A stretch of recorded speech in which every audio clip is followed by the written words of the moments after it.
Now while we have this up, you can see here's the return line filter. So the hydraulic oil is coming back, comes into here, we filter it, and it goes back to the back into the hydraulic tank. This is something that needs to be maintained on a regular basis, annually, or if we've got, I believe it's just annually is what is promoted in the operator's manual. Let's go around to the front of the machine real quick, and I just want to point out a medium pressure filter that also needs to be maintained. So if you just come straight up on that side.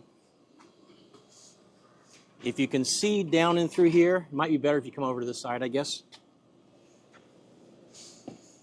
This is a medium pressure filter.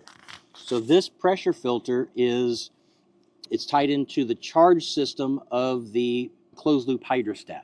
So this, if you cannot put a low pressure filter on here, it'll blow it off. This runs a little bit higher pressure. So the number that's on there indicates that it's a medium pressure. You can see that the housing is probably a little bit heavier duty filter housing. And then you do have an indicator right here. It's pretty hard to see, but there's an indicator if the filter gets too clogged